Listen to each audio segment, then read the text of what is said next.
Mais c'est une pépinière en parfait état de fonctionnement. Et ça, c'est un épurateur pour l'eau. Ah, c'est phénoménal. Une fantasmagorie. Mais pourquoi rien de tout ce qui est ici ne pousse plus sur Terre? C'est une longue histoire, Lilith.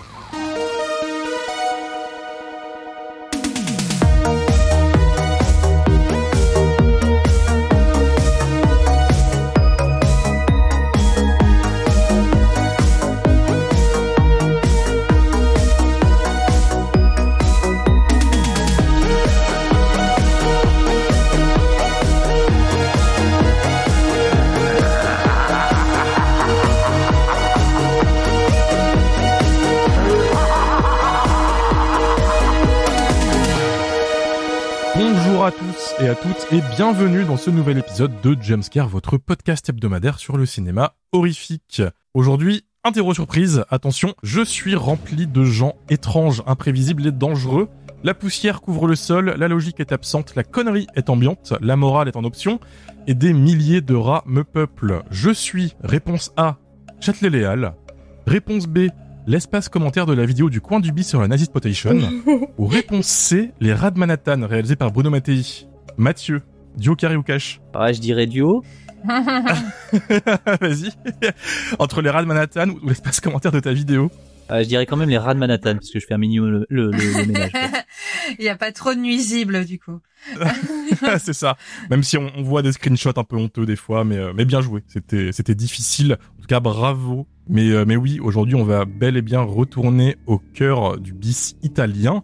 Souvenez-vous, il y a quelques semaines, on avait déjà abordé le sujet avec le très grand L'Enfer des zombies de Lucio Fulci, pilier de l'horreur italienne des années 70, et en seconde partie d'épisode, on avait parlé de la suite de ce film, le fameux Zombie 3, réalisé par Bruno Mattei et Claudio Fragasso. Deux légendes issues d'un cinéma déviant, artisanal et très opportuniste des années 70-80, dont seuls les Italiens avaient le secret et qui ont surfé sur toutes les tendances en enchaînant des plagiats fauchés, mais toujours très créatifs malgré leur manque de moyens. On leur doit des ovnis comme Troll 2 ou Virus Cannibal, pour ne nommer que les plus connus, films qui règnent encore en maître de nos jours dans toutes les bonnes soirées pizza nanar. Ils ont touché à tous les sous-genres en vogue à l'époque. Horreur, péplum, femme en cage, cannibale, film de guerre, érotisme, le tout sans argent et tourné à la va-vite et à la chaîne pour sortir le plus rapidement possible. Bref, un pur cinéma de la débrouille qui s'adaptait à toutes les tendances cinématographiques. Et justement, dans les années 80, la mode est au film post-apocalyptique. Mad Max 2 de George Miller et New York 97 de Carpenter sortent et littéralement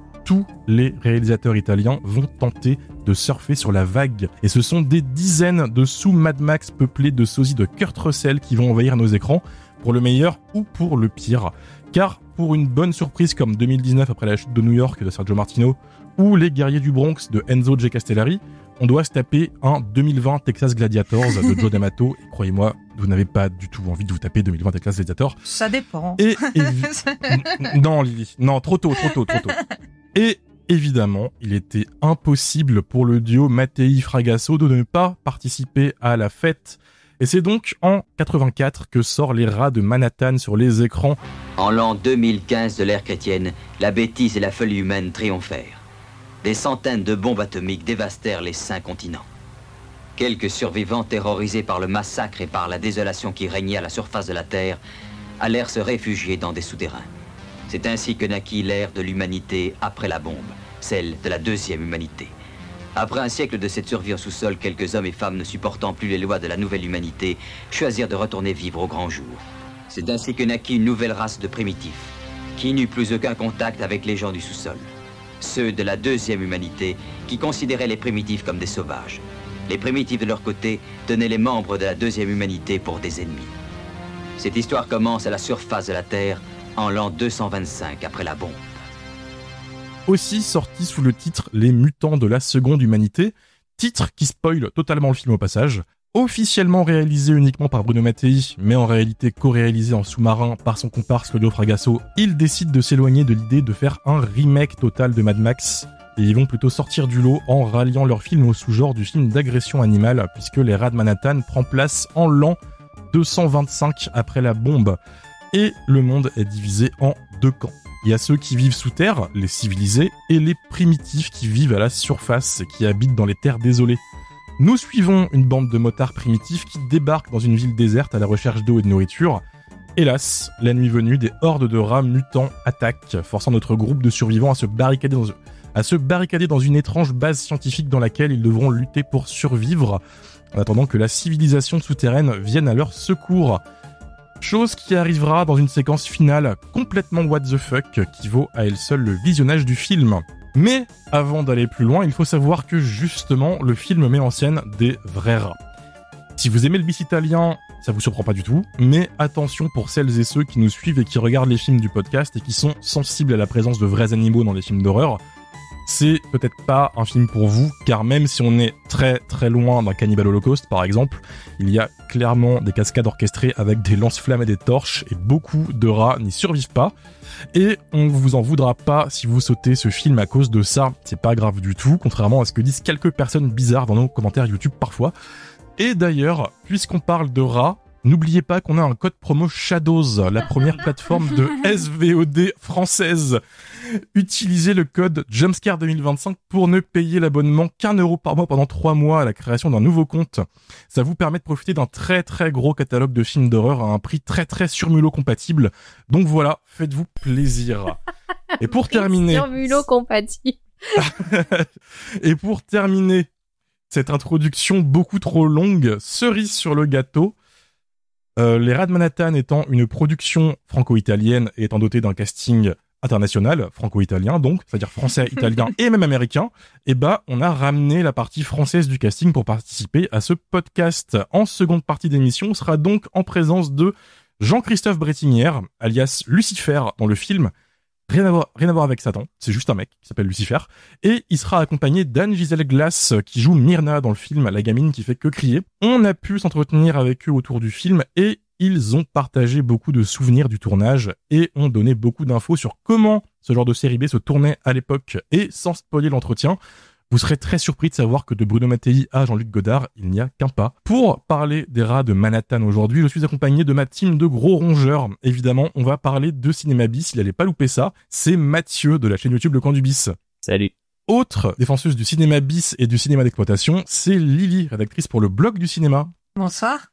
Elle a lutté depuis la saison 1 du podcast pour retarder le plus longtemps possible l'inévitable épisode sur un film de Bruno Mattei et pourtant, elle est là ce soir car elle est très très investie, plus investie que Milan et Dario qui sont absents de cette semaine. Elle est quand même venue, c'est Amélie, programmatrice au Festival de Cinéma. On vous ment. Bonsoir. Et évidemment, moi-même, vous commencez à me connaître apparemment. En écouter le dernier épisode du podcast où j'étais pas là, je fais des choix de programmation douteux. Hein. Merci Lily. Hein.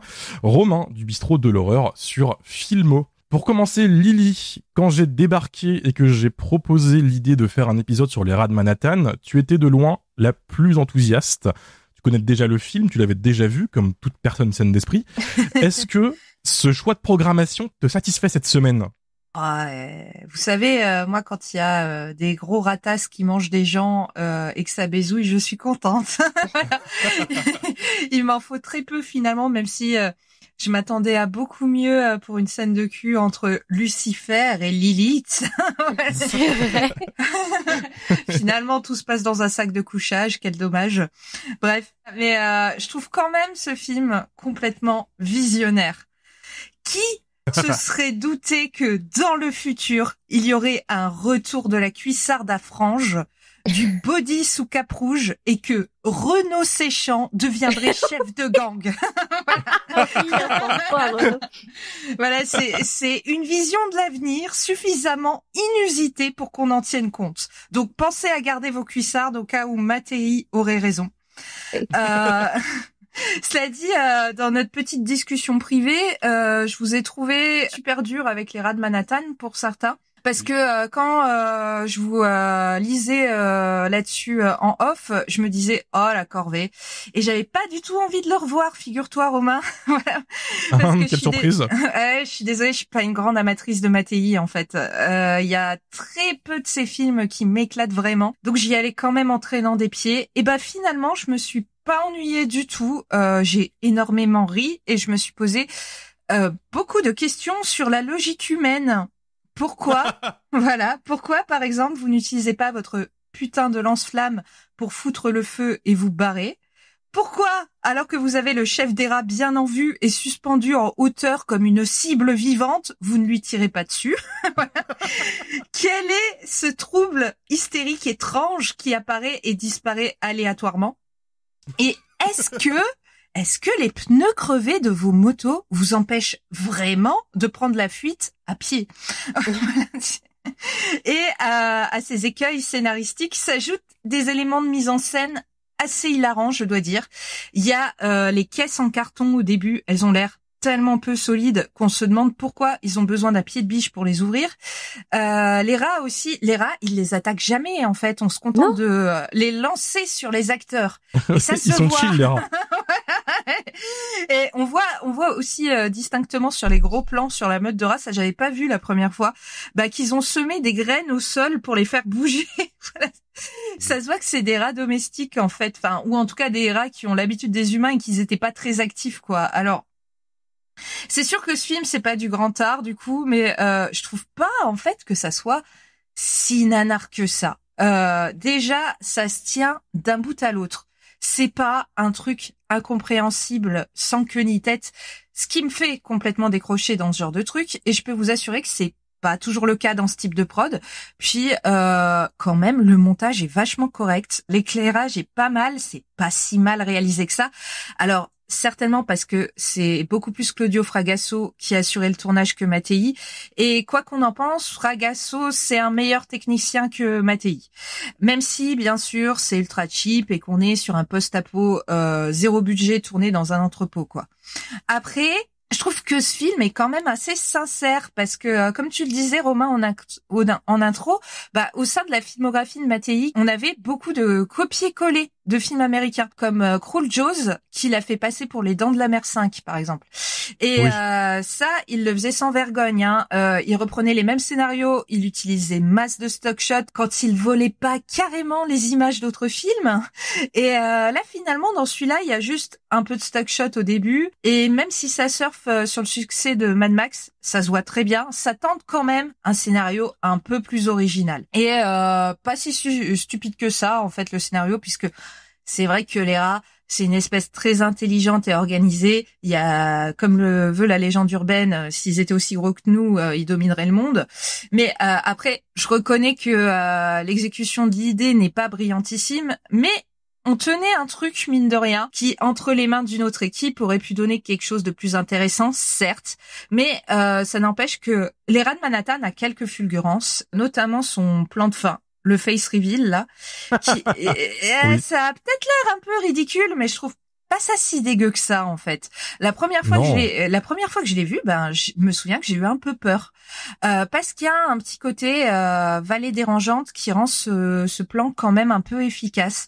Voilà. Est-ce que tu peux expliquer ce que c'est que ce plan?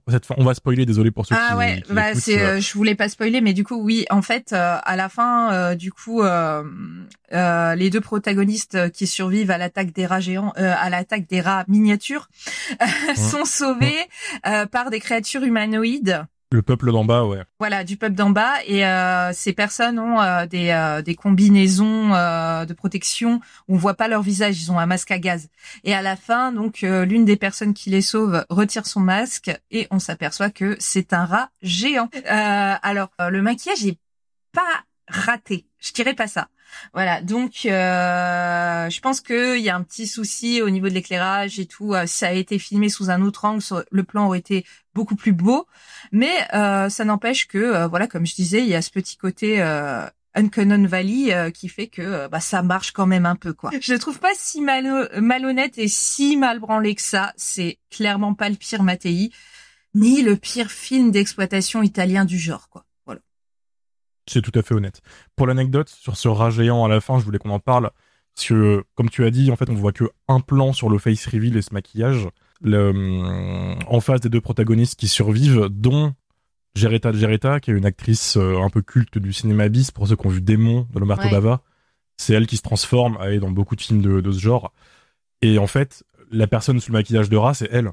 Donc c'est littéralement elle qui se regarde grâce à la joie du montage, et elle explique dans les bonus que ce putain de maquillage est un enfer. Et c'est pour ça qu'en fait, il y a pas d'autres plans et qu'ils pouvaient pas faire autre chose, c'est que c'est super douloureux à porter. Il y a pas de nez en fait sur ce putain de rat, donc tu respires pas quoi. Et il y a des sortes de lentilles qui étaient hyper douloureuses. Voilà. C'est pour ça qu'on le voit qu'un plan, ce gros rat.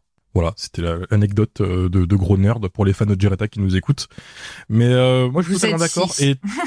Et tu soulèves en plus un truc intéressant sur le scénario qui gratte des choses beaucoup plus intéressantes et qui auraient pu être mieux exploitées. J'y reviendrai tout à l'heure de ma partie parce qu'il y a une vraie raison. T'as totalement flairé là où il y a un truc qui a merdé. Je tease. On va quand même passer à Amélie quand même avant. Comme je le disais en introduction, t'as longtemps redouté l'épisode Bruno Mattei. Oui. Pourtant, t'es là ce soir avec nous. Donc j'imagine que tu as passé un très bon moment devant ce film. Excellent. Non, du coup, non, pas tellement. Parce que, comme tu le disais, je vais faire un petit point là-dessus. En fait, effectivement, il y a énormément de violence animale dans le film. Et du coup, j'étais premier degré terrifiée, mais terrifiée pour les rats, parce qu'en fait, à chaque plan, je me demandais lequel allait se prendre une mandale ou une pinte de bière dans la tête ou un coup de lance-flamme. Et du coup, j'étais un peu déconnectée de l'action parce que je m'inquiétais pour ces pauvres petites bêtes. Mais du coup, effectivement, on est sur un post-Mad Max 2, donc on a une sorte d'apocalypse carton-pâte qui, au lieu de se dérouler sur les grandes et belles routes australiennes, se déroule dans un hangar avec 2 couloirs et 2 pièces différentes. Enfin, on sait pas trop. D'ailleurs, Rico, dans son article sur Nanarland, a décrit le film comme un post-apo d'intérieur, et je trouve que ça va très bien. Post-apo Ikea. Voilà, du post-apo, mais cosy, quoi, dedans. D'ailleurs, on est dans un Manhattan qui ressemble absolument pas à Manhattan, mais bizarrement à Cinecittà, mais on va c'est bizarre, dis donc. C'est bizarre. Du coup, cet apocalypse carton-pâte avec vraiment 2 décors et surtout ce que j'adore, j'ai envie de lancer une liste sur mon Letterboxd, un très très gros ordinateur avec des LED qui font bip bip bip. Moi, j'adore ce genre de truc. Dans le futur, vraiment, on code presque en COBOL encore. Et du coup, on passera sur la nudité gratuite, les blagues racistes envers la seule actrice noire du film, les personnages féminins qui sont complètement cons et le twist de fin qui est quand même téléphoné à mort, je trouve. Mais on a quand même quelque chose d'assez intéressant, c'est que ça utilise un trope de post-apocalyptique qui est un double mouvement où les animaux s'humanisent et les humains redeviennent sauvages. Comme si les animaux, une fois libérés du joug de l'humanité, pouvaient acquérir leur plein potentiel et qu'au contraire, les humains, une fois que la civilisation s'est éteinte, ils revenaient à une sorte d'état sauvage. Voilà, c'est quelque chose qu'on trouve dans la planète des singes par exemple, ou même dans Jurassic Park où on a des raptors qui deviennent super intelligents et qui savent ouvrir les portes, et au contraire des humains qui se réfugient dans les arbres un peu comme leurs ancêtres. Donc on a exactement ce mouvement-là dans les rats de Manhattan, où on a ce gang d'humains qui sont vraiment hyper animalisés, c'est-à-dire qu'ils sont filmés comme un corps collectif. Ils sont souvent tous rassemblés ensemble dans le même plan, même si l'action ne nécessite pas qu'ils soient tous toujours à côté, mais ils le sont très souvent pour être réunis dans la caméra comme s'ils étaient une sorte de tribu ou une sorte de meute. D'ailleurs, quand ils découvrent le complexe, ils découvrent de la nourriture et en fait, ils mangent comme des animaux, c'est-à-dire que ils vont pas faire des rations ou essayer de se limiter. Non, ils ouvrent tous les paquets, ils en mettent de partout, ils se gavent un petit peu comme ça. Et on est sur un gang d'humains qui sont des nomades à moto, parce qu'il fallait quand même des motos, on va pas déconner. Logique quand même. Mais ils investissent un espace dans lequel ils trouvent refuge, et du coup c'est eux qui sont l'espèce invasive ici. C'est-à-dire que ce sont eux les, entre guillemets, la vermine qui vient de déranger les rats dans leur propre habitat, et du coup les rats en réaction veulent se débarrasser de ces envahisseurs. D'ailleurs, ils baisent les uns devant les autres. Voilà, il y a un truc comme ça très animal où ils sont tous dans la même chambre et il y en a 2 qui baisent comme si c'était tout à fait normal. En tout cas, après l'apocalypse nucléaire, apparemment, on fait ça. On a plus de filtre. Voilà, il y a plus de filtre. À quoi bon Et surtout, il y a une sorte d'histoire parallèle où il y a un conflit un petit peu entre entre deux mecs du gang pour essayer de devenir le mâle alpha, c'est-à-dire celui qui va diriger la meute. Le mâle alpha, c'est une théorie de Rudolf Schenkel qui a étudié les loups en captivité et qui a défini que les meutes de loups étaient guidées par un mâle en particulier. Cette théorie a depuis été jugée comme fausse. C'est pas comme ça que fonctionnent les loups et c'est pas comme ça que fonctionnent la plupart des animaux qui vivent en collectivité. Donc ce truc de mâle alpha, c'est quand même bien du bullshit. Alors le film arrive à animaliser ce gang. D'ailleurs, à la fin, les rats humanoïdes tuent sans distinction et les rats animaux et les humains, comme si en fait c'était du pareil au même pour eux, c'est-à-dire dans les deux cas, ce sont des animaux à éliminer, juste de la vermine à exterminer. Mais par contre, le film a beaucoup de mal à nous faire croire à ces rats du futur super intelligents. Tout simplement parce qu'on est face à des centaines de petites bêtes mouillées et terrifiées et certainement sous Xanax qui effectivement ne sont pas très actives et pas très menaçantes. Ils font plutôt pitié en fait. Donc le gang organisé qui tendrait des pièges machiavéliques aux humains pour les piéger à l'intérieur de ce hangar. Désolé, mais on a du mal à y croire. On voit surtout des pauvres petits rats qui subissent l'action. Et effectivement, ils ont un chef. Il a pas l'air beaucoup plus malin que les autres. Il est chill. Oui, tout le monde est chill. Il y a quand même un passage incroyable où ils essayent de nous faire croire que les rats bougent en groupe pour les attaquer. Et en fait, c'est juste des faux rats collés sur un carton qui est tiré et ça se voit. C'est terrible. Oui. Mais ils marchent tous en rang comme des sortes d'armées. Ils n'arrivaient pas fascistes. à les faire bouger normalement. Bah oui. C'est ça qui est ouf. Mais en fait, quand c'est des vrais rats, on voit bien qu'ils bougent pas. Je pense qu'ils sont même peut-être sédatés ou j'en sais rien, mais en tout cas, ils sont pas très effrayants. J'ai la réponse si tu veux. Ah bah j'ai la réponse. Ils sont pas sédatés. Ils sont pas sédatés. Par contre, ils sont beaucoup. T'as dit qu'ils étaient mouillés. Oui. C'est qu'en fait, ils sont trempés dans une sorte de liquide alimentaire noir. Oh c'est des rats blancs de base. C'est des rats de laboratoire. Ils voulaient des rats qui ont les yeux rouges et seuls les rats blancs ont les yeux rouges. Oui. Donc pas mal. Il y a beaucoup de rats normaux, hein, mais quelques rats en fait sont trempés là-dedans. Et s'ils bougent pas, c'est qu'ils ils ont froid. Ah oui, bah oui. Ils aiment pas avoir des trucs sur eux en plus. Ils font que se laver tranquille en fait. Et parfois il y a des graines par terre aussi pour les tenir tranquillement. Mais ce qui donne ce running gag incroyable dans le film, c'est qu'à chaque fois t'as un mec qui fait ils attaquent, ils sont des milliers. Oui. Et t'as ce contre-champ sur des rats qui bougent pas. Ils sont chill. Non mais après. Mais comment allez nous en sortir? C'est des rats destinés à des tests en labo et tout. C'est des rats de captivité. Ils ont l'habitude de la présence humaine en fait. Voilà. Donc de toute façon, ils seraient pas très actifs quoi qu'il arrive. Oui. Totalement. Donc et pour l'anecdote, pardon. Bah non, on continue. Non, je disais juste pour l'anecdote, ils ont quand même eu leur vengeance. Je l'avais dit en off, je crois, mais pas mal de rats se sont échappés du tournage et se sont reproduits dans le studio et sont tombés sur les rats qui sont échappés du tournage de Inferno de Dario Argento. Et ils se sont reproduits et ils ont créé une race bâtarde. Et Claudio Fragasso s'est déjà exprimé dessus plusieurs fois. Il a niqué le studio parce que pendant des années, ces rats étaient intuables. Voilà. Et bah écoute, la vengeance des rats. Gros chais. Vas-y. Pardon. Vas-y, je voulais te laisser finir avant. Oui, j'allais dire, donc ce qu'on voit surtout, c'est dans ce film, c'est des animaux maltraités qui se prennent des mandales un peu gratuitement, qui sont jetés sur les gens et qui se font cramer.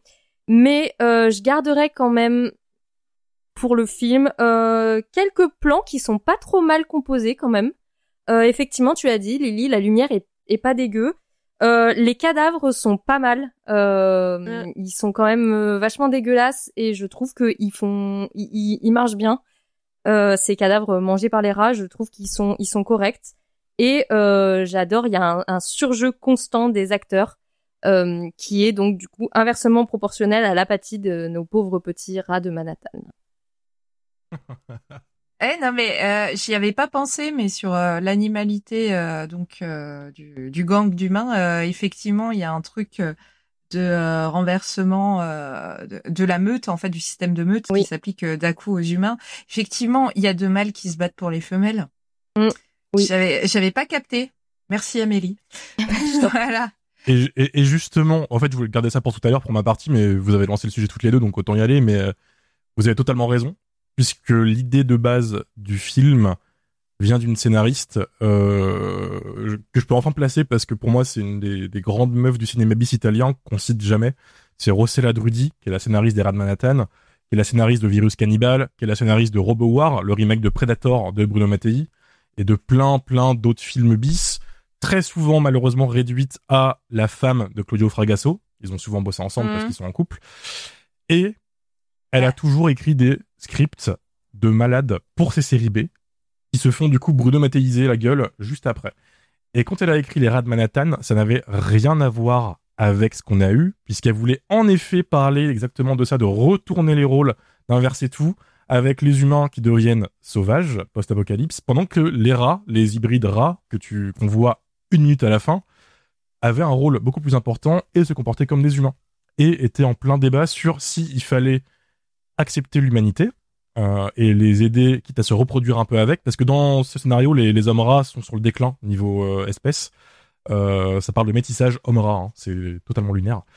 Et à côté, t'as un vrai débat sur ceux qui disent non, on est entre nous, les humains, c'est des nuisibles, ils nous cassent les couilles, on va en haut et on les nique, quoi. Et ça a été réadapté dans une novélisation sortie récemment, où elle exprime que vraiment c'est un truc un peu à la planète des singes. Et j'ai lu ce bouquin, du coup, je l'ai quasiment fini là, et en effet, ça n'a plus rien à voir, quoi.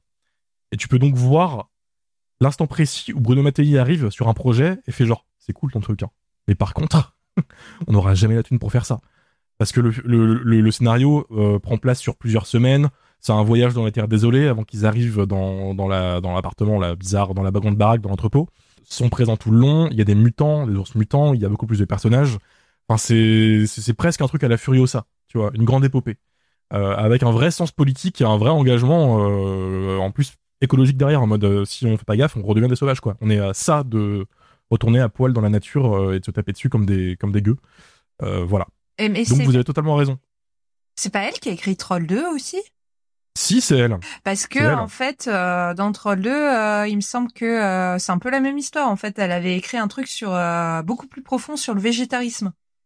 Bah oui, voilà. C'est ça. C'est ça, mais totalement. Et tu le retrouves par instant. Tu vois des bribes de ça, en fait. Et pareil, dans les Rats de Manhattan, tu vois, t'as un chaman, t'as des bribes religieuses, ils ont tous un nom bizarre, t'as des bouts de tout ça. Pareil, Virus Cannibal, dans son traitement original, c'est un truc contre les multinationales, contre l'empoisonnement qui servent des populations noires pour faire des expériences dessus. Enfin, c'est un vrai truc de ouf. Et Virus Cannibal, vous avez vu le film, enfin, Mais c'est marrant, du coup, enfin, c'est marrant. C'est un peu tragique. Mais, en vrai, il y a des vraies obsessions d'auteur. L'écologie, voilà, Totalement, et malheureusement elle nous a quittés il y a quelques mois. Pour ça que c'est bien, on peut faire hommage, on peut rendre hommage. Et ses scripts ressortent sous forme de novélisation depuis quelques mois chez Séverin, chez Séverine Films, si vous savez lire l'anglais, par Brad Carter, qui a repris les scénarios et qui les a du coup retravaillés en nouvelles. Et c'est vraiment cool. Voilà, si vous aimez le Bruno Mattei-verse, c'est pour vous. Et ça permet un peu de remettre en avant son taf qui a été éclipsé par les deux oiseaux, quoi. Voilà. Donc vous avez totalement raison quand vous parlez de tout ça. Mathieu. Expert en bisrictué. C'est un des rares films du genre que tu avais pas vu, il me semble. Comment tu l'as vécu? Pas forcément très bien, mais en même temps, je savais où est-ce que j'allais foutre les pieds. Comme tu dis, ouais, paradoxalement, c'est un des gros classiques du bis que je n'avais jamais vu. Ce qui m'a freiné, c'est le fait que ce soit réalisé par Bruno Mattei. Je suis clairement pas un fan du bonhomme, mais après je le connais encore relativement mal. Je sais qu'il y a un gros bouquin qui lui est consacré, que j'ai en ma possession, mais que je n'ai pas encore démarré. Peut-être que à la fin de la lecture, ça changera un petit peu mon avis sur le gars.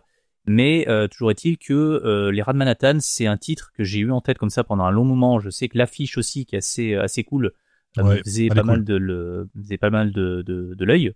Mais le fait est que, encore une fois, c'est réalisé par Bruno Mattei, et les quelques films que j'ai pu voir de lui, à chaque fois, c'est toujours, c'est du Mattei, quoi. C'est extrêmement décevant. C'est de la série B vraiment à la limite de la série Z, voire même des fois complètement de la série Z.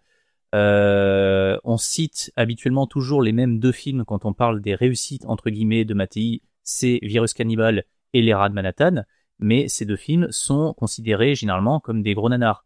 Et à titre personnel, c'est pas forcément ces deux films-là que je garde en tête quand je pense à Bruno Mattei et que j'essaye de mettre de côté des films de Bruno Mattei que j'apprécie un minimum. Si on veut aller du côté du nanar, là je citerai beaucoup plus Hôtel du plaisir pour SS, un de ces deux films de Nazisploitation qui est franchement catastrophique à tous les niveaux, dont l'acteur principal est vraiment sur une autre planète. Le mec est en roue libre. C'est dommage, j'ai plus son nom en tête, mais j'ai rarement vu vraiment un acteur cabotiné à ce point de ma vie. Vraiment, faut le voir pour le croire. Et l'autre film, en fait, c'est un film de Nunsploitation qui s'appelle Novice Libertine de mémoire. Voilà, pour d'obscures raisons. Mais toujours est-il que quand j'ai enfin vu Les Rats de Manhattan, je de toute façon m'attendais pas forcément à grand chose, hormis un nanar de plus de Bruno Mattei. Or, comme vous l'avez dit précédemment, il est un petit peu plus profond qu'il n'y paraît au premier abord. Et deuxièmement, on n'est pas tout à fait dans le nanar. En fait, il y a des moments qui sont franchement nanardesques. J'avoue que quand il découvre de la nourriture dans cette espèce de bâtiment abandonné, et que ces couillons, le premier réflexe qu'ils ont avec la nourriture, c'est de l'envoyer valser dans tous les sens et de se rouler dedans. Je suis là, mais qu'est-ce qui se passe, quoi? Et puis après, je me rappelle de la scène du tutu dans Virus Cannibal. Je dis, ok, c'est bon, on est chez Bruno Mattei, donc tout va bien, c'est normal. Mais en fait, ce type de moment, pour moi, est beaucoup trop rare pour que le film soit considéré vraiment comme un nanar pur et dur de A à Z. En fait, on est vraiment, comme je disais, dans une espèce de série B avec un très très petit budget qui l'a fait vraiment par moments plonger dans le Z pur et dur. Mais tout n'est pas forcément hilarant, tout n'est pas forcément réussi, tout n'est pas forcément raté non plus. Ce qui fait que ça donne, selon moi, une espèce de truc encore plus bâtard que le Bruno Mattei le plus mis de sa carrière. Ce qui fait que c'est assez chiant à regarder. Il y a des moments, il y a des petites fulgurances dans certaines scènes qui font que voilà, on n'est pas non plus totalement en train de dormir devant. Mais moi, ce que je retiens, c'est ces moments un petit peu débiles qui surnagent dans un océan de trucs mid, quoi, de trucs, enfin voilà, où vraiment tu regardes ta montre. Mais il y a aussi, enfin, c'est ce que disait Amélie, ces moments où ces rats se font fracasser. J'avoue, je suis désolé, pardon, avoir explosé de rire quand le rat se prend une shot dans la tronche, mais après, non, c'est quand même pas cool. Moi aussi, j'ai rigolé, je l'ai pas. Voilà. C'est gratuit. Mais ouais, c'est totalement gratuit. Je me dis, qu'est-ce que c'est? Ah oui, d'accord, ok, Bruno Mattei. Non, le plan est comique en fait. C'est horrible. Le plan est drôle. Oui, il est cadré d'une manière comique. Là, moi, ça m'a fait de la peine. Oui, ça fait de la peine, mais sur le moment, je suis désolé, Jerry, parce que je me suis dit, le rat va l'éviter, il va l'esquiver, non, il se le prend. Et le truc, c'est que, si je dis pas de bêtises, je crois que le film date de 1984. On est donc 4 ans après Cannibal Holocaust, qui avait valu pas mal d'emmerdes en fait à Ruggero Deodato, notamment pour tout ce qui était scènes de torture animale et compagnie. Et en fait, les auteurs, italiens, les cinéastes italiens n'ont absolument pas retenu la leçon, puisque la même année que le film de Mattei, on a aussi un autre film avec des rats qui sont carbonisés au lance-flammes, en l'occurrence Les Bêtes féroces attaquent de Franco Prosperi, où là, en fait, dans les bonus, on lui dit, ouais, mais en fait, les rats qui sont fait carboniser au lance-flammes et tout, c'est quand même pas cool. Et Prosperi disait, ah non, mais c'était des rats mécaniques et tout, enfin, on appuie sur un truc, puis il cavalait, tout ça. Et ce à quoi les acteurs du film répondaient, non, pas du tout. On était sur le set, on a vu les rats se faire carboniser. Et ce qui me fait marrer, entre guillemets, dans le truc de Mattei, c'est que là, il y a aucun doute possible. C'est que vraiment, le plan est dur, tu vois que les rats, ils sont en souffrance, ils cavalent, en fait, avec des flammes de partout. Le mec en a absolument rien à foutre. Et une des raisons qui font que, à mon sens, malgré tous les défauts que peut avoir le film, malgré cette espèce de fin où tout le monde est là à s'extasier en mode waouh putain quel twist de dingue. Non, le twist en fait tu le vois venir dès le début du film. Il est sur l'affiche le twist. Il est sur l'affiche. Enfin voilà, encore une fois c'est sans plus. Ce qui fait à mon sens l'intérêt de ce film, c'est qu'il est parfaitement représentatif et symptomatique du déclin du cinéma bis italien. C'est-à-dire qu'on est en 84, l'âge d'or il est clairement derrière. Et le truc, c'est que la télévision, et notamment celle de Berlusconi, est déjà très implantée dans les foyers italiens. Et du coup, pour concurrencer cette espèce d'overdose de paillettes et de filles à poil, il faut mettre en fait tous les potards à fond dans le cinéma d'exploitation italien. Et Mattei, en fait, qui enchaîne les films en continu, a parfaitement compris ce truc-là. Mais au fil du temps, ça va se retourner contre lui parce que de fait, les films sont tournés extrêmement rapidement. Il y a très peu de jours de tournage. Le budget, il est de plus en plus bas. La direction d'acteur, elle est absolument inexistante. Et ce qui fait qu'il a beau en fait accumuler toutes les pires conneries à l'écran, des rats carbonisés au lance-flammes, des meurtres ultra gore, du cul, enfin voilà tout ce qui fait le cinéma d'exploitation, ça ne marche pas, ça ne marche plus. Et pour moi c'est vraiment, je dirais même pas film culte. Enfin, je comprends que ça puisse être un film culte pour tous les vieux bisseux là qui se paluchent sur ma télé depuis des années. Je suis désolé, je n'irai pas dans votre fête, hein, je vous laisse entre vous. Mais je peux comprendre ce truc-là de voilà, c'est un film en fait à voir si on veut comprendre, si on veut avoir une espèce d'exemple de pourquoi le cinéma bis italien s'est pété la gueule dans les années 80. Voilà, ce n'est pas que la télé de Berlusconi, c'est aussi tous les problèmes que j'ai évoqués précédemment. Sachant que c'est aussi un gros cocktail de plein de choses que tu ne vois plus dans le bis actuel. Oui.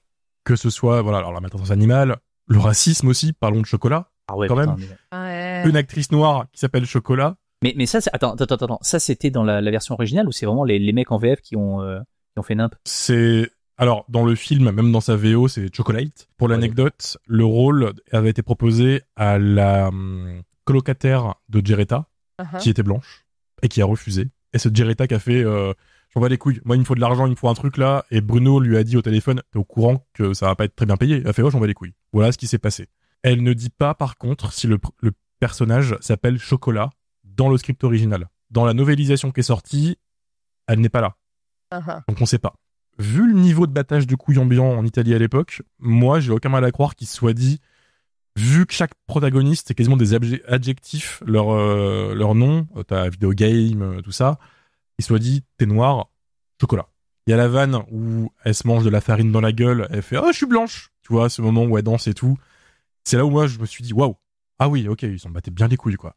Et après, c'est dommage parce que je fais une petite aparté, c'est une des rares personnages féminins qui est proactive durant le film et qui essaye de retourner les gars à leur propre jeu, qui est plutôt maligne, tu vois. Oui.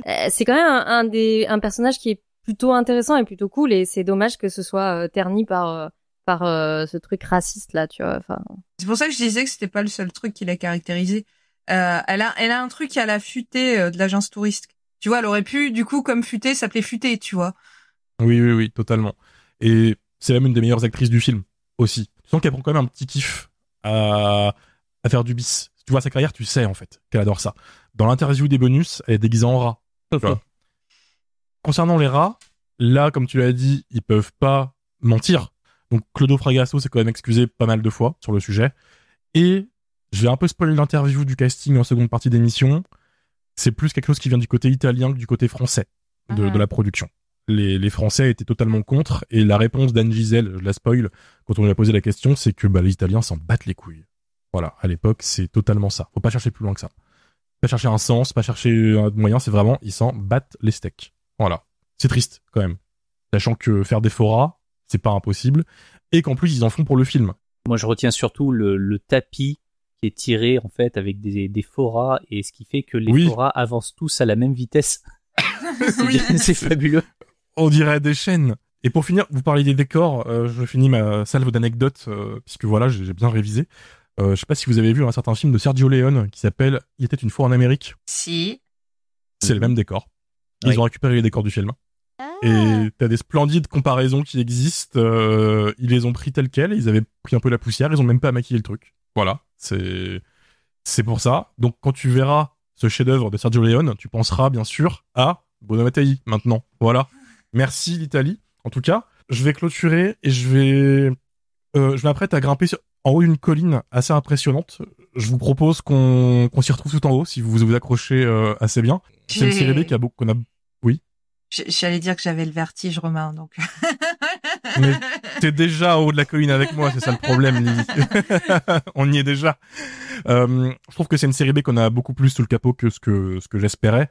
Je suis un gros apologiste de Virus Cannibal, pour moi le plus grand Bruno Mattei, mais je connaissais bien sûr la réputation des rats de Manhattan, et je l'ai enfin vu l'année dernière dans sa nouvelle restauration, puisque j'ai eu l'occasion de travailler pour Pulse Vidéo sur le Blu-ray. Si vous avez ce Blu-ray, c'est moi qui ai monté le menu, tous ces plans hystériques des rats, parce que Guillaume m'a balancé, et si on prenait tous les plans des rats dans le film et on les mettait à la suite, avec la musique du film, voilà ce genre d'idée, voilà ce qui se passe dans l'édition, c'est incroyable. Donc, il avait envoyé ce master et j'ai vu le film un nombre de fois assez inhumain. Et il fallait que j'extériorise le film de mon système. Pour ça qu'on fait cet épisode ce soir, c'est moi qui l'ai imposé, hein. Désolé au passage. Mais quand je l'ai lancé, j'ai été quand même très agréablement surpris. Déjà, parce que Mattei, c'est un cinéma qui me parle beaucoup de base et que j'ai commencé à apprécier quand j'ai compris qu'il pense pas du tout ses films de la même manière que beaucoup de réalisateurs. Mattei, il a gardé son cerveau d'enfant de 8 ans, qui joue avec ses figurines et ses jouets, et qui s'imagine des histoires dans sa tête. Et comme il a 8 ans, ces histoires, elles partent dans tous les sens. Est-ce que ça fait sens que soudainement il y ait des hommes rats hybrides qui sortent de nulle part à la fin? Pas du tout. Est-ce que ça fait sens d'appeler un de ces personnages vidéo game car il sait jouer aux jeux vidéo? Pas du tout. Mais c'est totalement un move qu'un enfant imaginerait. C'est pour ça aussi que tous ces personnages agissent exactement de la même manière qu'un enfant imagine que des adultes agissent. C'est, quand tu prends sous cet angle-là, ça fait sens. Enfin, sens. Faut le dire vite. Et moi, j'y vois une sorte de pureté, si tu veux, parce qu'il y a aucun cynisme ou foutage de gueule derrière tout ça. C'est d'un premier degré absolu. Ça se voit, c'est sincère, son cinéma.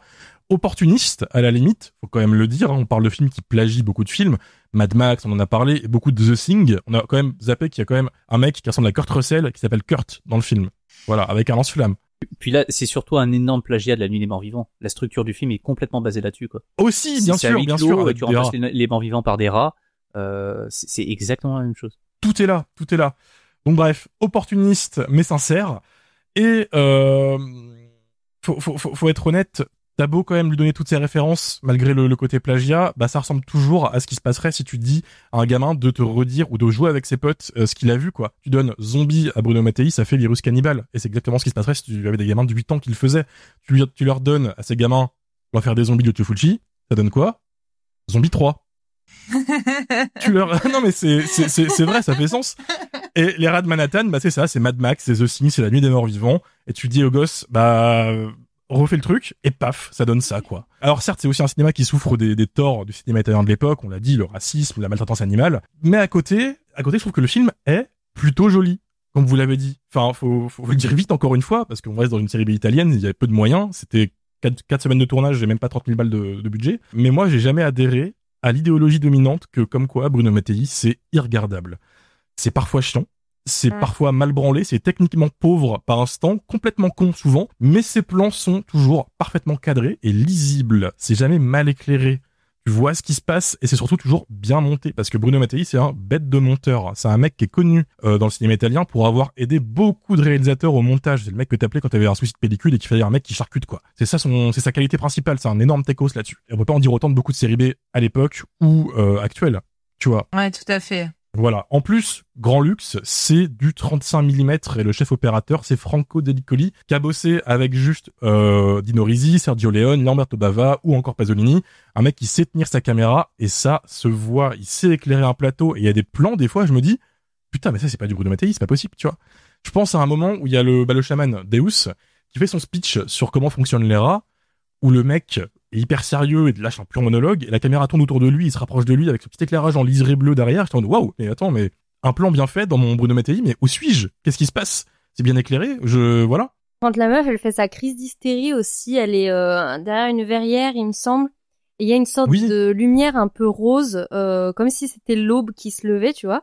Et en vrai, je me suis dit, là, c'est pas mal, et je crois aussi que la caméra tourne autour d'elle, ou un truc comme ça. C'est ça. Et en fait, ça fait sens. En plus, elle est dans un truc de folie et tout. Je me suis dit, franchement, ça, c'est pas mal. Ça passe bien. Exactement. Il y a des fulgurances. À côté, c'est éclairé souvent avec une sorte de bleu ciel et contrasté avec du orange. Il y a un moment, ils ouvrent une salle, c'est tout rouge. Je sais pas pourquoi. Ça fait très onirique. Et à côté, il y a la musique de Luigi Cesarelli, je veux pas dire de la merde, moitié synthé, moitié macabre, qui fonctionne super bien, je trouve. Moi, j'ai beaucoup aimé, malgré cette putain de note d'orgue qui revient sans arrêt par instant. Là, c'était pas nécessaire.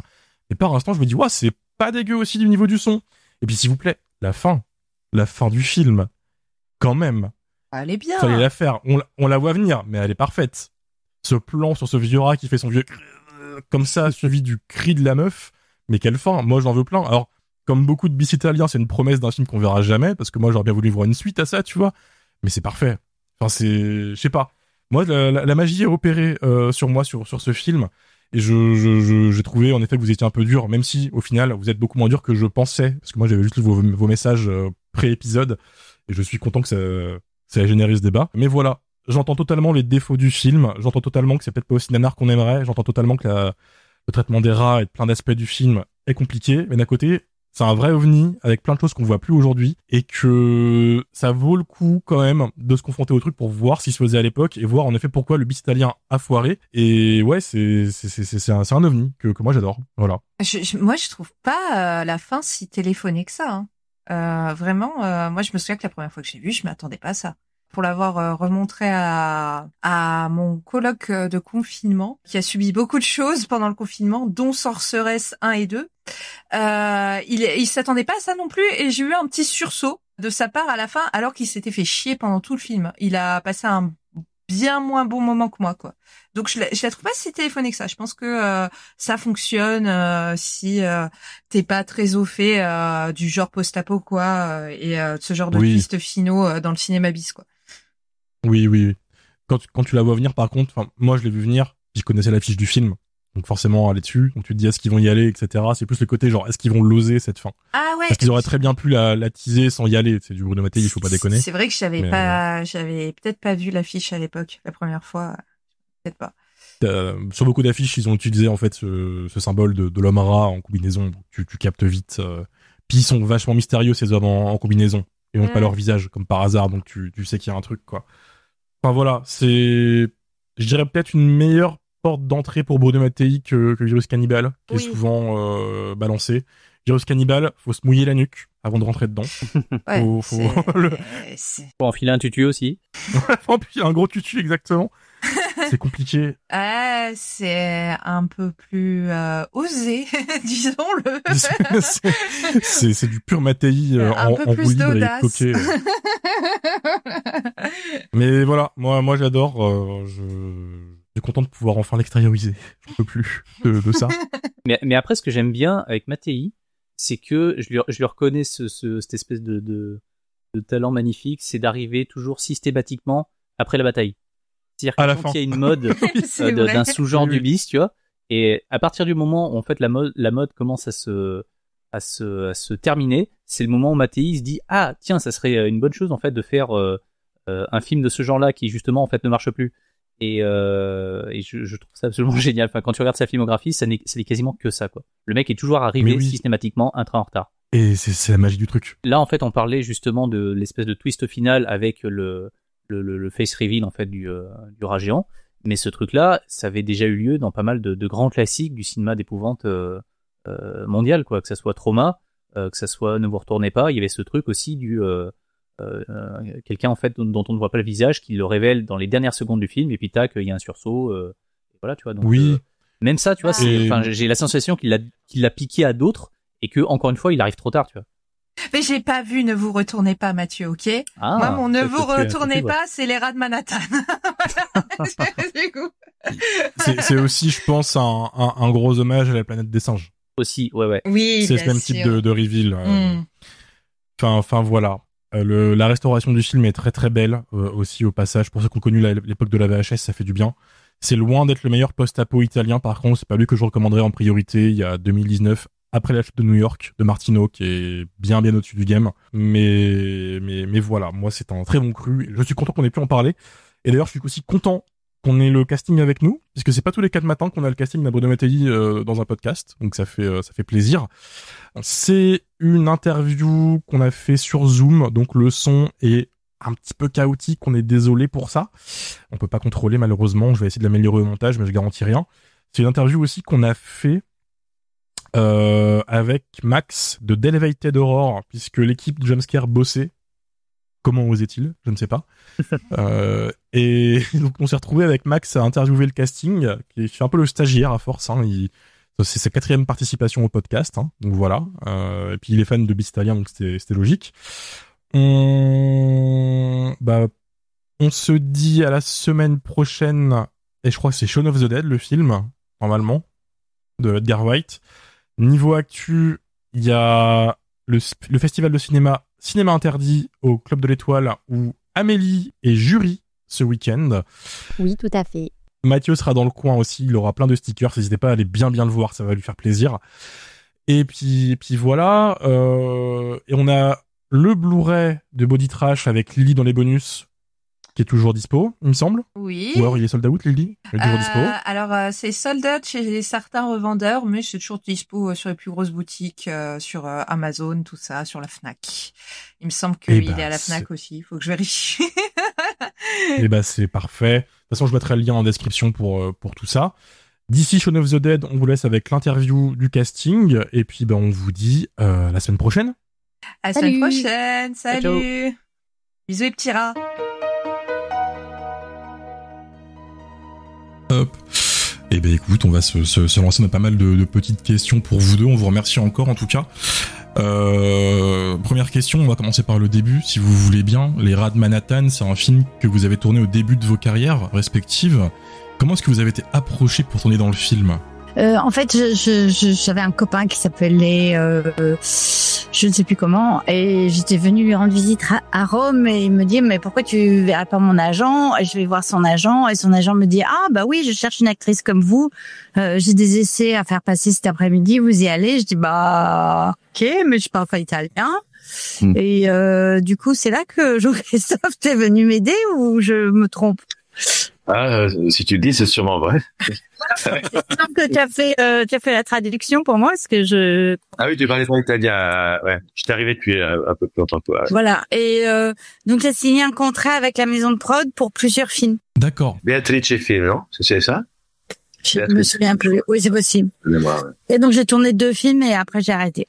D'accord. Et comment ça se passe un casting pour un film de Bruno Mattei ? Parce que j'avais cru comprendre que comme il y a du redoublage sur vous, il castait beaucoup au physique aussi à l'époque dans les séries B italiennes. Oui, alors je sais pas si c'est ce film-là ou celui que j'ai fait avec Lucio Fulci où il fallait crier. Je pense que c'est celui-là. Il fallait crier pour le casting. Ouais. Encore plus. Moi, c'est le truc classique. C'est un agent qui m'a envoyé. C'était Guidarino Guidi à l'époque. Bah c'était le même. On avait le même agent. Le même agent, ouais. Qui était très gentil d'ailleurs. Il était charmant. Adorable, ouais. Il était très triste quand je l'ai quitté. Pour un autre agent. Mais en tout cas, le casting, c'est classique, qui me trouve le rendez-vous mais je me souviens, il fallait toujours crier plus, avoir plus peur, tu vois. Voilà, c'était. Il insistait beaucoup sur l'émotion qu'il voulait retransmettre. Ouais, sur la terreur, tu vois. Moi, je sais pas si je fais ça comme essai.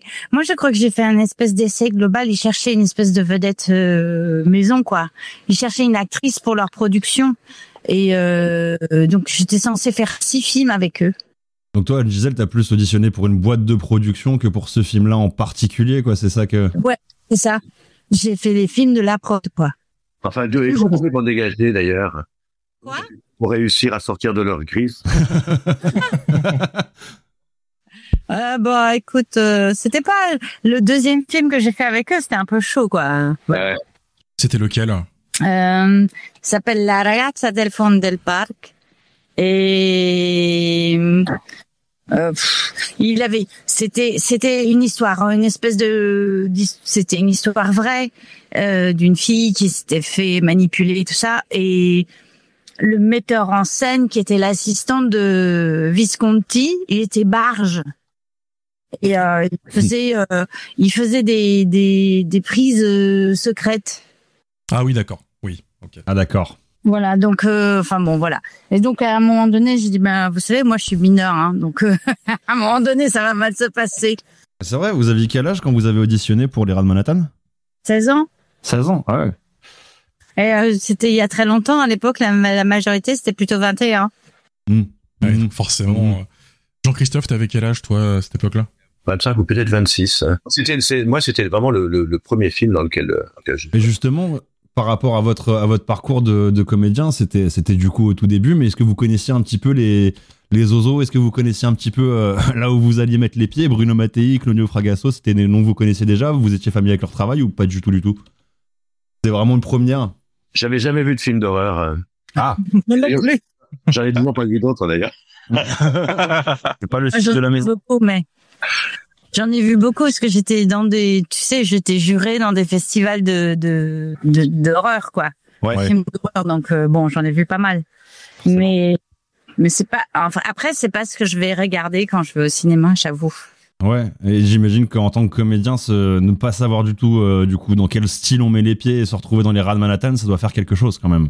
Moi, j'ai adoré faire ça parce que j'ai pu crier toute ma haine du monde. C'est vrai que vous criez beaucoup dans le film. Ça n'a pas dû être très reposant. J'ai crié toute ma vie. C'est très bien. Elle a crié. C'est pas Aline que je criais, tu sais. C'est aussi un film qui a un casting assez international parce qu'il y avait vous, les Français, mais à côté il y avait la team italienne, il y avait même une américaine dans le lot avec Geretta. Il y avait les deux, il y avait une autre américaine aussi. Il y avait une autre, Cindy, c'est comme ça. Ah oui, Cindy. Oui, la blonde. La blonde. Oui. Et c'était pas trop compliqué pour vous de jouer avec tous vos collègues internationaux? Bah non, c'est sympa, au contraire. Ouais. En fait, moi, l'anglais, c'est ma langue maternelle, donc ça pose. D'accord. Donc ça jouait en anglais sur le plateau, ou ça jouait chacun dans sa langue et ensuite c'était redoublé? Je me souviens plus. Tu te souviens, toi? Est-ce que tu t'es doublé, toi? C'est toi qui t'es doublé, Anne-Julien? Oui. Parce que moi, je sais pas où j'étais quand ils ont doublé, mais c'est pas ma voix sur le. D'ailleurs, que quand je réécoute le film, ça fait très, très bizarre. Oui.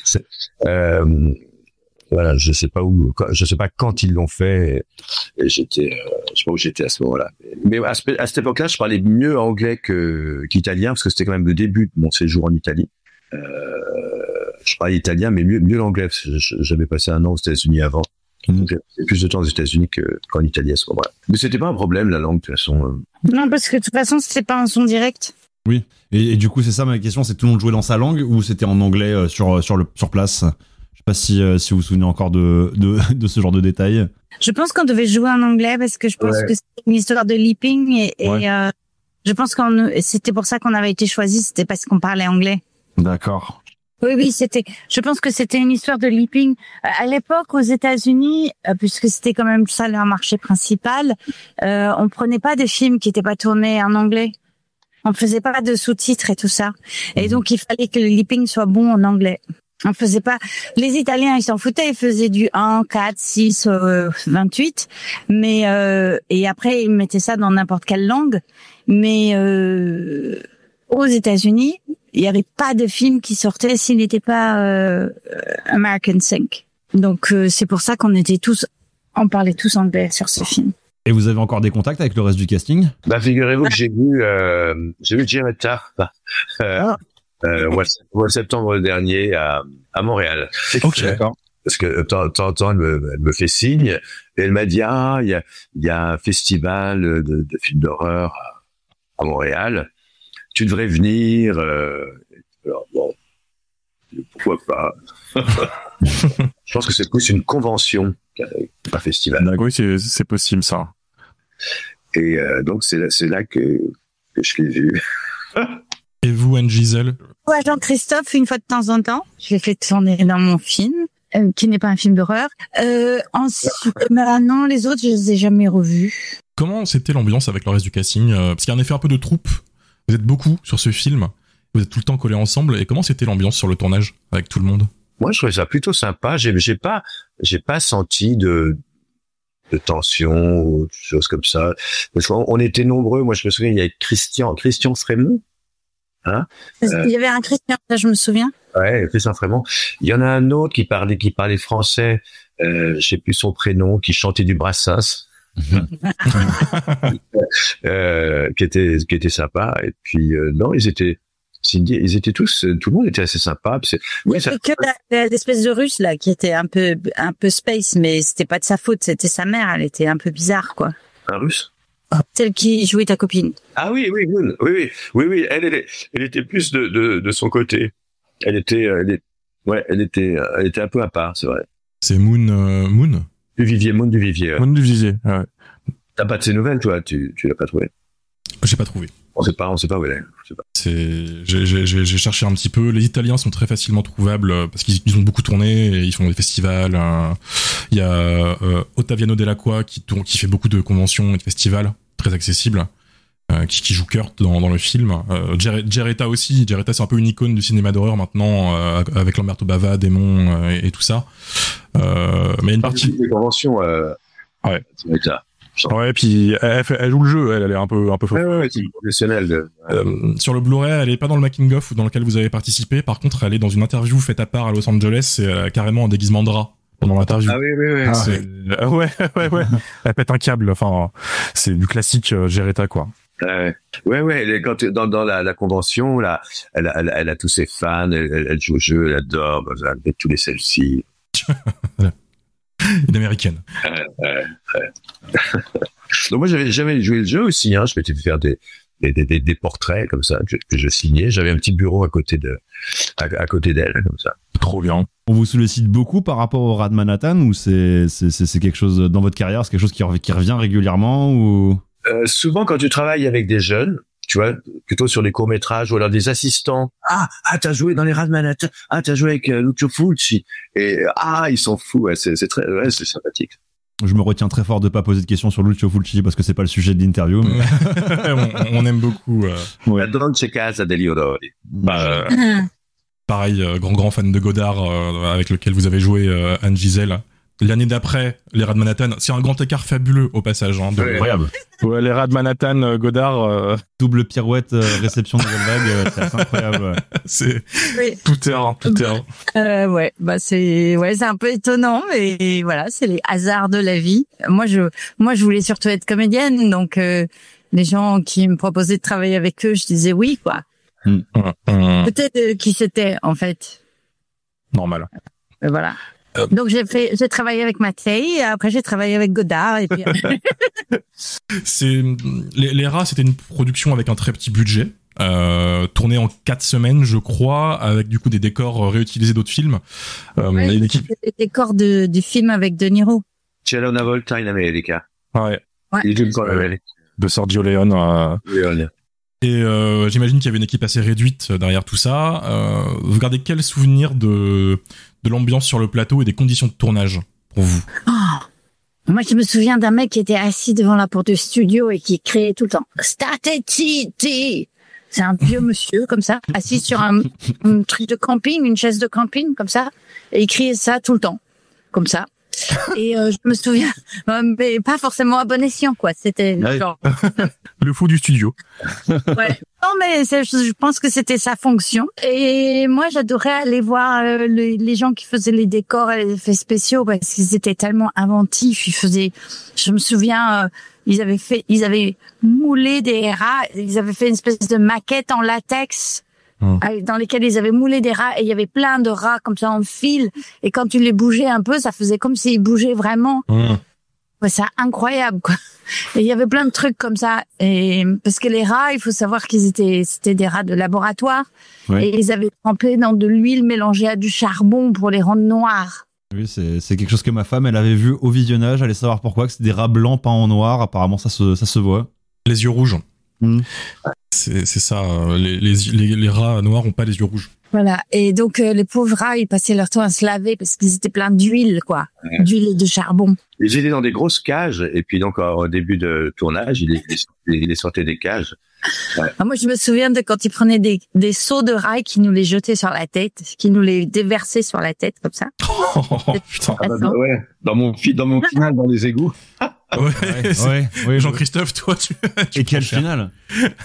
Bah après, ça permet de poser une question qui est un peu, qui est importante au vu du film. C'est travailler avec ces rats. Il y en a un certain nombre qui, on va dire, ont pas passé un bon tournage.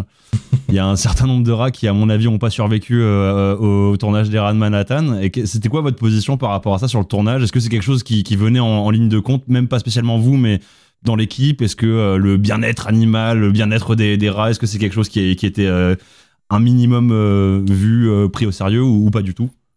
Alors là, franchement, en Italie, ils en avaient rien à foutre. Hein. Ouais. Moi, je me souviens que je me suis fâchée justement sur la scène où il les brûle là dans le tunnel. J'étais très très fâchée, j'ai quitté le plateau. Mais je crois que... mais bon, tout le monde s'en foutait, je crois. Ouais. Est-ce que pour la petite histoire, moi là-bas je devais faire une vidéo sur le sujet, sauf que j'étais supposé y en faire des blagues et c'est ça un peu qui m'a... ayant moi-même eu 2 rats de compagnie et étant très très très amoureux de cette petite bestiole. C'est un petit peu le truc qui m'a poussé à ne pas la faire, cette vidéo. C'est justement de voir le traitement des rats qui avait l'air d'être assez extrême dans certains cas, notamment, vous voyez, les rats brûlés. Après, il y avait plein de trucs, c'était pas des rats, hein. C'était les fameux machins en latex. Les fameux, c'était des plaques de rats en latex, et quand on bougeait, ça faisait comme s'ils étaient vraiment vivants. C'est vraiment du bidouillage. Le numérique, c'était avant le numérique. Ouais. Moi, il y en a un qui m'avait terrorisé pour répondre à l'autre question d'avant. C'est celui qui gérait les motos. Parce que tu sais, quand on arrive, on est tous sur des choppers et comme ça. Oui. Donc moi, c'est un moment que j'avais beaucoup aimé, parce qu'à l'époque, je faisais un peu de moto, comme ça. Moi, j'ai une grosse BMW avec un pieu devant, comme ça. Et là, c'est et le type, arrête, ferme. C'était comme ces bébés, ces motos, quoi. Donc, on pouvait pas les toucher, quoi. Juste faire aller de l'endroit A à l'endroit B, et surtout pas trop. Moi, j'avais des tours contre les prises. Ça fait des belles images, surtout. Un petit drift, c'est dommage. C'était le côté de Mad Max que je trouvais, moi, vachement ça, parce qu'à l'époque, Mad Max, c'était, de ma génération, c'était vraiment le premier film, et c'était un film génial pour nous. Donc, on a vraiment l'impression de jouer dans Mad Max. Ouais, c'était dans une carrière. C'était en extérieur, en dehors de Rome. C'était plus à la Paoli. C'est le seul extérieur. Ouais, tu te souviens, il y avait une histoire avec une iguane? Oui, il y avait une iguane, ouais. Oui, au début du film, il y a un iguane par terre. C'était le même endroit, ça, on a tourné au même endroit. C'était le studio d'extérieur de De Paolis. Ouais, d'accord. Et tout le reste du film, c'est en studio aussi. C'est tout dans le studio. Ouais. Intérieur, extérieur de studio, c'est à la De Paolis, qui est le plus ancien studio de Rome, dans lequel j'ai retourné une fois pour une grosse télé. Est-ce que vous voulez une anecdote de fou sur ce studio et les conséquences des rats de Manhattan sur ce studio? Allez. Ouais. Récemment, ils ont sorti la novélisation du film, un beau bouquin, qui adapte le scénario original, qui n'a rien à voir avec le film. On en reparlera tout à l'heure. C'était le traitement de la scénariste avant que Bruno Mattei et Claudio débarquent et se rendent compte qu'ils n'ont pas beaucoup d'argent, donc forcément, on a revu un peu à la baisse. Et il y a une préface où Claudio Fragasso parle de l'après des rats. Et en fait, il y a des rats du tournage des rats de Manhattan qui sont échappés et qui se sont retrouvés avec les rats du tournage de Inferno de Dario Argento. Incroyable. Qui sont pas les mêmes races de rats. Chez Dario, c'était des rats d'égout, des vrais rats d'égout, et chez vous, c'était des rats blancs de laboratoire. Ils ont proliféré et ils ont créé une race bâtarde intuable qui a envahi le studio pendant des années. C'est vrai. Ouais. Pendant des années, ils ont pas réussi à les déloger. Ils sont intuables. Donc voilà, les conséquences. Les vrais rats de Manhattan. Et dans la préface, Claudio s'excuse à la fois pour le traitement des rats, parce qu'il a quand même réalisé avec le temps que c'était pas ouf, mais surtout il s'excuse pour les conséquences de ce tournage qui a duré 4 semaines, mais qui a causé 4-5 ans de merde derrière, quoi. Voilà. Ils ont eu leur vengeance. Ah, bah ça, c'est rigolo. Oui. Je l'aime beaucoup. Et justement, dans les productions de Mattei, en tant que spectateur, on peut pas s'empêcher de penser que c'est un peu le bordel au résultat final de beaucoup de ces productions. Et est-ce que c'est quelque chose qui se ressentait sur le tournage, que vous sentiez que ça partait un petit peu en vrille, ou est-ce que c'était un tournage classique qui semblait bien maîtrisé? Bah, moi, j'avais pas fait beaucoup de films avant. J'en ai fait 3 ou 4. Donc, je me disais, en Italie, c'est vraiment pas comme en France, quoi. Ouais. C'est tout. C'est vraiment. Ils font les choses différemment aussi. C'est pas comme en France, quoi. Moi, j'avais fait des films, d'autres films avant, et ouais, c'était un peu plus carré, quoi. Mais et puis surtout, moi, ce qui m'avait le plus frappé, c'était le fait qu'on tournait pas en son direct et que le metteur en scène continuait à te parler pendant que tu jouais, quoi. Ouais. Ah d'accord. Il fallait l'intégrer. Ouais. Et vous dirigez en live. Ouais. Et donc ça, il fallait l'intégrer dans ton jeu. Il fallait pas tout d'un coup regarder le metteur en scène en se disant mais qu'est-ce qu'il me raconte lui. Ouais, il fallait faire ce qu'il te demandait de faire dans ce que t'étais déjà en train de faire. Enfin bon, voilà. Avec des gens qui criaient dans tous les sens. Ça parlait dans tous les sens puisque c'était pas du son direct. Ouais, voilà. C'est l'autre qui disait Titi tout le temps. Et il y avait les mecs qui sont en train de faire leur décor à côté avec leurs scie sauteuses, leurs perceuses, leurs machins. Les autres qui étaient en train de répéter je sais pas quoi. Enfin bon, il y avait un boucan sur ces tournages, c'était incroyable. C'est pas du tout... Enfin, moi, les tournages sur lesquels j'avais été auparavant en France... C'était beaucoup plus... Enfin, tout le monde se taisait quand on tournait. Donc, moi, je me disais, les Italiens, c'est en casino, c'est l'Italie, quoi. Mais moi, j'ai trouvé ça très instructif et j'ai beaucoup appris de travailler avec eux. Et après, avec Godard, c'était pareil. Godard aussi, il intervient pendant les prises. Ah, donc Bruno Mattei, Godard... Même combat, hein. Ah ouais. On n'est pas loin. Moi, c'est mon premier film, donc... je trouvais ça chouette. Je me dis, j'imaginais bien que tous les films n'étaient pas comme ça, mais je le prenais très au sérieux, comme si c'était une très grosse production. Voilà. Professionnel. Ouais, très professionnel. Ouais. Non, mais j'étais content. J'étais vachement content d'être là. J'étais un peu ému. Voilà, c'est mon premier film. C'était un film oral aussi, donc c'est sympa les films orales. Oui. Et Bruno Mattei, il est comment en fait quand il tourne? Il est comment en fait en tant que personnage? Parce que pour ma génération, les trentenaires, on l'a jamais vu à l'œuvre pour de vrai. Il y a très peu de making-of qui existent avec lui. C'est plus une légende qui s'est créée grâce aux cinéphiles fans de ce genre de série B, etc. C'était comment il est en vrai? Moi, j'ai l'impression que Claudio Fragasso prenait plus de place que lui sur le plateau. Ok. Il était plutôt discret. Il y a certains jours, il venait pas. Tu te souviens, Ginelle? Certains jours, il était pas là. C'est Claudio qui prenait la chose en main. Donc moi, j'ai plus de souvenirs avec Claudio qu'avec Bruno. Mais Bruno, moi, je l'ai vu beaucoup parce qu'après, il a tourné l'autre film que j'ai fait. On a tourné en loose day un deuxième film. Enfin bon, je veux pas ces détails. Et du coup, c'était un monsieur normal. Très, il faisait plus employé de bureau. Oui, c'est vrai. Ouais. Du bureau que cinéaste génial ou fou, quoi. Enfin, c'était pas Godard, quoi. Godard qui était comme un dingue et qui courait dans tous les sens et tout ça. C'était pas le même genre. Lui, il était très posé, très calme, très monsieur tout le monde et extrêmement bienveillant et gentil. Et donc le film est à moitié tourné par Claudio. C'est ça que vous Ah ouais, c'est le souvenir que j'ai, ouais. Ok.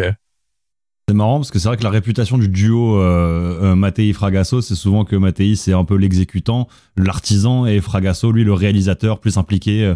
C'est un peu l'aura qu'a ce duo, et du coup ça a l'air de se confirmer un peu avec ce que vous me disiez, que du coup il était plus impliqué que Claudio Fragasso sur le tournage que Bruno Mattei. Il faisait plus de bruit, il bougeait plus, mais ah non, il était calme. Il était très calme, Bruno. Ouais, très calme. Mais sympathique, il était très gentil, quoi. Moi aussi. Est-ce que vous pouviez improviser avec vos personnages? Ou est-ce que Bruno avait une idée, et Claudio, du coup, avait des idées très précises de ce qu'il voulait?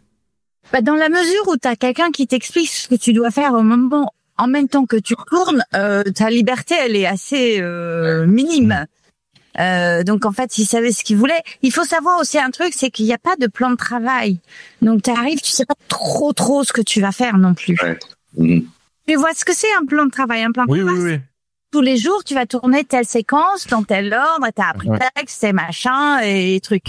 Là, on arrivait sur le plateau et moi des fois je tournais pas de la journée, quoi. J'étais à dispo, quoi. C'était la question suivante, justement. On astreint. C'était que j'ai cru comprendre à droite à gauche que tous les comédiens devaient venir sur le tournage, même les jours où ils bossaient pas. Et qu'est-ce que vous faisiez pendant ce temps-là? Est-ce que vous aidiez l'équipe technique? Est-ce que vous vous impliquiez quand même?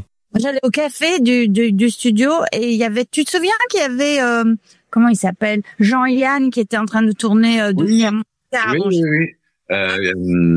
Égalité choucroute, c'était ça ce film, non? Ouais, je sais plus ce qu'il tournait. En tout cas, on allait au café, on buvait des cafés avec Jean-Yann. Mais c'était sympa, c'était comme on allait à l'école, quoi, un peu, d'une certaine manière. Moi j'avais un contrat de 4 semaines, comme tout le monde, j'imagine. Donc on venait et puis... Oui, donc on savait pas forcément ce qu'on allait tourner dans la journée. Non, mais on retrouvait les copains, les copines, c'était sympa, quoi. C'était mieux, c'est plus sympa que d'aller à l'école ou à la fac. Ou au boulot, quoi. C'était bien comme métier, je trouvais. Tu vois, d'y aller tous les jours comme ça. Ah bah ça sonne bien, hein, c'est sûr. Il y avait cette ambiance colonie de vacances un petit peu, c'est ça qui ressort un petit peu, genre, enfin, en ayant du travail, quoi. Vraiment, parce qu'en plus c'était le premier film, donc tu sais pas trop comment ça se passe. Donc moi, j'observais beaucoup. Ouais, moi je l'ai fouiné. J'étais assez émerveillé, je regardais. Et puis la lumière était très belle aussi, tu vois. C'était quand même Delicoli. C'est Delicoli, ouais. Donc ça faisait quand même. Il y avait, et puis le décor, il était fabuleux, le décor. Ça en jetait quand même. C'était une série B, mais une sacrée série B quand même. Ça se voit. Même s'ils utilisaient des décors d'autres gens, le décor, il était quand même à l'image, quoi. Et l'image et la lumière, c'est vrai, je me souviens de Tonino Delicoli, c'était magnifique. Sur la restauration, la dernière, ça se voit vraiment. Parce que la VHS qui a longtemps tourné, malheureusement, rend pas hommage à son travail. Il y avait eu une première restauration en 2011 par les Anglais, sur ce Blu-ray, qui est un peu triste parce qu'elle est très sombre et très très bleu foncé, alors que c'est pas du tout l'intention. Et la nouvelle retrouve le côté bleu clair, orange, qui avait été voulu de base par Delicoli. Ça, c'est assez hallucinant. Le film revit, et le décor en effet est vraiment valorisé. Parce que c'est quand même le décor de Sergio Leone de base. Et étrangement, le côté années 50-60 vintage de ce décor joue pour l'ambiance du film. Mais du coup, ça fait très américain aussi. Je pense que ils étaient obsédés que ce soit un air américain. Ouais. Bah oui, parce qu'il fallait avoir un nom américain d'ailleurs. Alizette, tu l'avais déjà, finalement presque. Mais non, moi je sais. Sur la première version, j'ai pas ce nom-là. T'as quoi sur la première version? À New York, ils m'ont appelé. Ah ouais, pourtant Glace, ça sonne bien. Oui, bah non. C'était pas assez. Ils ont mis un nom à leur sauce. Et moi, je comment je crois Christophe Breitner, je crois, un truc comme ça. Christophe Breitner. Breitner, c'est excellent. Et c'est pas pour rien que Ottaviano ressemble comme par hasard à Kurt Russell tout le long du film. Qui s'appelle Kurt, Voilà, enfin, c'est la subtilité italienne. Effectivement. Bah, du coup, vous avez tourné un paquet de scènes. Il se passe quand même pas mal de choses dans ce film, même s'il y a une grosse partie un peu presque huis clos. Il y a quand même beaucoup d'interactions entre les personnages. Il se passe quand même pas mal de choses. Et pour vous, pour vos personnages, pour votre expérience du tournage, ça a été quoi le plus dur? Quelles ont été les scènes les plus dures à tourner? Est-ce que vous avez une scène en particulier qui ressort et qui revient dans votre mémoire quand vous pensez les rats de Manhattan? Ouais, moi j'en ai une. C'est à un moment donné, j'ai des logs, comme on dit en français, des morceaux de bois dans les bras. Et là, il y a une migale qui marche sur moi. Oui. Oui. Donc, hop, j'étais terrifiée. Je m'étonne. Mais le truc était énorme, quoi. C'était un truc grand comme ça, quoi. Et ça me marchait dessus, quoi. Et je me dis, putain, ça va. Et quand ça a commencé à s'approcher de mon cou et tout, il y avait quelqu'un derrière qui me tenait parce que je m'éloignais de plus en plus pour essayer d'échapper à cette putain d'araignée. Et c'était pas poli ce que j'ai dit. Pardon. Pour essayer de m'éloigner de cette araignée. Et la nana, elle me tenait, elle me poussait pour que je bouge pas parce que le point, il était fait sur l'araignée, pas sur moi. On s'en foutait de moi. On voulait juste qu'elle marche sur moi, quoi. Mais moi, je tremblais quand on a fini cette scène. Et pourtant, ils m'ont déversé des seaux de rats sur la tête et tout ça, et j'arrêtais pas de hurler et tout. J'ai rien à foutre de ça. Mais la migale, ça peut être impressionnant, c'est sûr. Ah mais j'étais terrifiée. J'étais persuadée qu'elle allait me piquer, quoi. Je comprenais pas comment on pouvait. Alors, maintenant, je sais, on traite les migales, on les traite comme des vaches et on enlève le venin. Mais à cette époque-là, j'ai pas bien compris. Et puis ça reste impressionnant, une migale sur soi, quoi. Ça marche sur ton corps, quoi. Bah, je peux expliquer.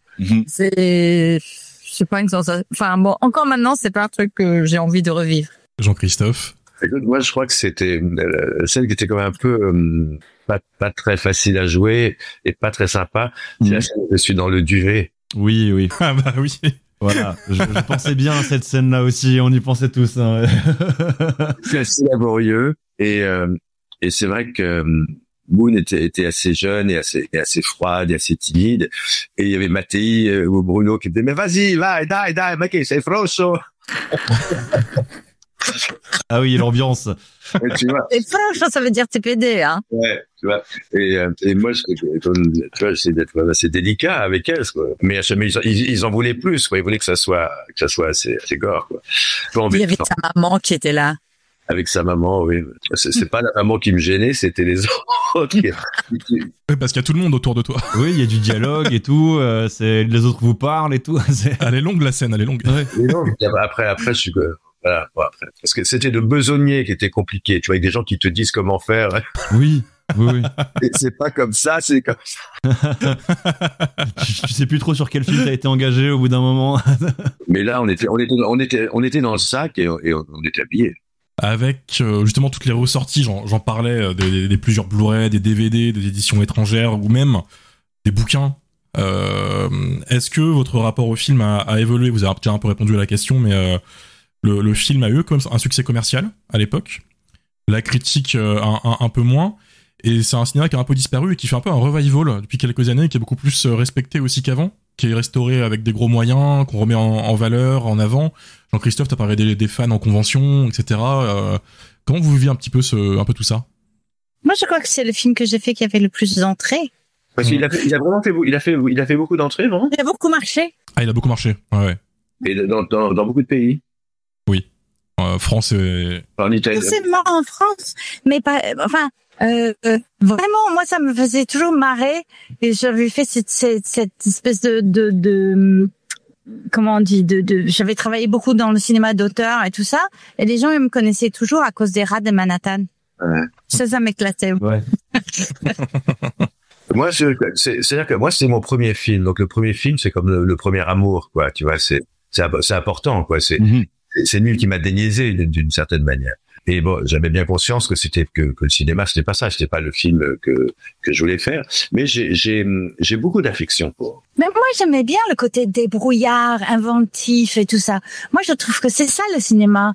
On s'en fout de que ce soit d'horreur ou de autre chose. Ce qui est intéressant, c'est d'être capable d'inventer un truc et que ça soit possible sur une image et que les gens y croient, quoi, et s'amusent et prennent du plaisir à le regarder.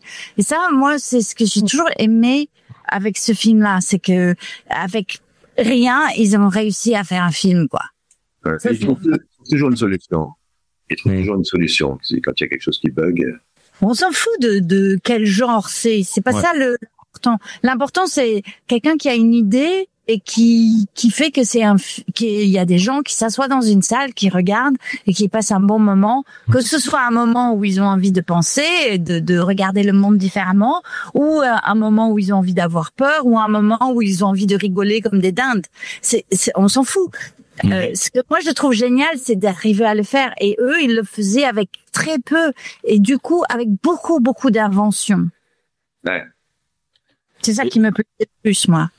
Et au moment du tournage, vous aviez des attentes par rapport à ce film, c'est-à-dire par rapport, là on a parlé de l'héritage de ce film et ce qui est devenu, et du coup de l'aura qu'il y a autour de ce film là maintenant. Mais au moment où vous étiez sur premier film ou début de carrière sur les rats de Manhattan, est-ce que vous aviez une vision pour le film, qu'il allait être est-ce que vous saviez que vous alliez être dans la pure série B, ou est-ce que vous pensiez parce que le film a quand même une certaine ambition en termes de narration, de monde à construire et compagnie. Qu'est-ce que vous voyiez pour le film au moment de le faire? Est-ce que vous lui voyez un avenir radieux? Est-ce que vous lui voyez une carrière comme il l'a eu, ou est-ce que vous disiez c'est un petit film de série B, il y en aura d'autres? Non, moi je savais rien, j'étais un bébé. La seule chose que je voulais dans la vie, c'était être comédienne. Le reste. Ouais, ce qui s'est passé, c'est que bon, j'avais conscience que c'était c'était un film d'horreur. J'imagine, je voyais pas tellement série B ou pas, mais c'était un film d'horreur, mais c'était un bon film d'horreur. Et en France, il me semblait qu'à cette époque-là, ça existait pas du tout. Et donc, ce qui m'embêtait, c'est que je pouvais pas l'utiliser en France pour faire avancer le schmilblick. Parce que, Oui. à une époque, j'étais très ami avec Martine Jouandeau, qui était la productrice d'Étoile Étoile, et je lui avais parlé de ce film, mais elle était très branchée, bon, film d'auteur. Elle me disait, mais non, mais tu peux pas, non, mais non, tu peux pas, non, mais non. Et ça. Ouais.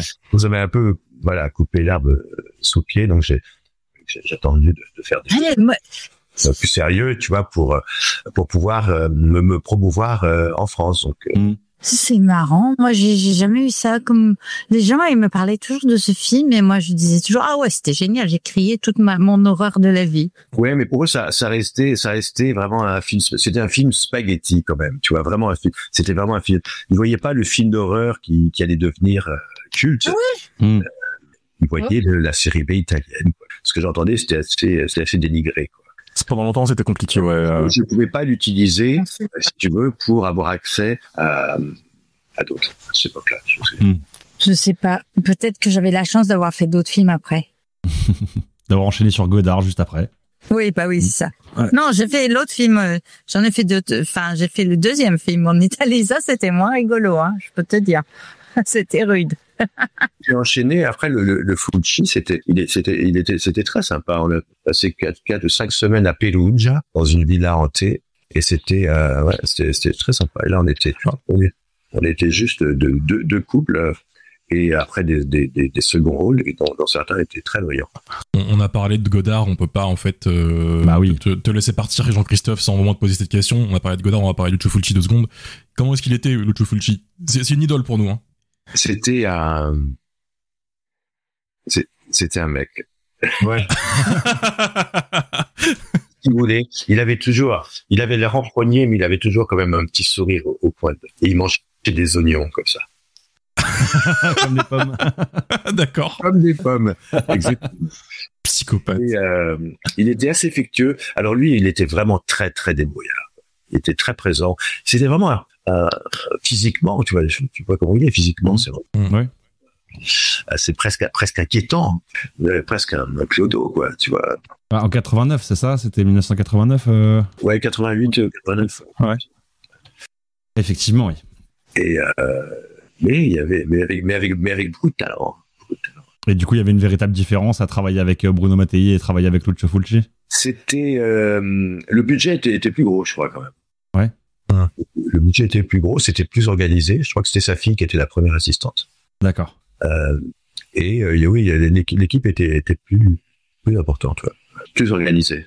D'accord. Oui, parce que je peux monter. Et du coup, pour le coup, avant de travailler avec Lucio Fulci, est-ce que tu connaissais le personnage? Est-ce que tu connaissais un petit peu l'univers? Non plus. Pas du tout. D'accord. Les Italiens, la découverte à chaque fois. J'aime bien. Si on fait un épisode sur Fulci, on te réinvitera parce qu'en fait, c'est carrément ça mérite un épisode, Lucio Fulci. Tellement il y a de choses à dire sur toute sa filmo, etc. Pour revenir sur les rats, la dernière question pour clôturer, on a une audience qui connaît le film, mais on a aussi une partie de notre audience qui est plus jeune et qui connaît pas trop ce genre de série B, qui est moins à fond. Qu'est-ce qu'ils peuvent attendre de leur premier visionnage des Rats de Manhattan selon vous? Qu'est-ce que vous pouvez leur dire pour les motiver? Ou qu'est-ce que vous pensez qu'ils vont vivre? Ça, c'est dur parce que je l'ai pas vu, le film. Alors, ça va vous paraître très bizarre ce que je vais dire. Mais c'est pas grave, je le dis quand même, j'assume. Toute ma vie, on est venu me chercher à 6h du matin ou à 5h du matin pour m'emmener sur des plateaux de cinéma pour tourner des trucs. Et toute ma vie, le jeune mec qui était assis à côté de moi dans la voiture me parlait des Rats de Manhattan comme le film qu'il avait le plus aimé des derniers temps qu'il avait vu, des derniers films qu'il avait vus. Donc c'est ça ma relation avec les rats. C'est ces jeunes mecs qui me disent « Oh, mais vous jouez là-dedans, mais j'adore ce film, c'est génial, je le vois avec mes potes, on le voit souvent et tout. » Voilà. C'est un film, pour moi, qui représente ça. C'est-à-dire des jeunes personnes qui passent un super moment en le regardant. Parfait. Jean-Christophe? Pour moi, c'est un ovni, ce film. Il est assez inclassable. Mais c'est difficile de se mettre dans la tête de quelqu'un qui a 20 ans maintenant, savoir ce qu'il va aimer, parce que il y a tellement d'images, tellement sophistiquées. Et c'est peut-être ça qui est intéressant. C'est l'artisanat, tu vois. Je pense qu'on le sent quand même à travers le film. Totalement, tout à fait. L'artisanat, ça donne une sorte de profondeur, tu vois. Ça donne une matière qu'on trouve pas forcément tu vois, avec le numérique, avec la précision, avec le léchage, avec la perfection.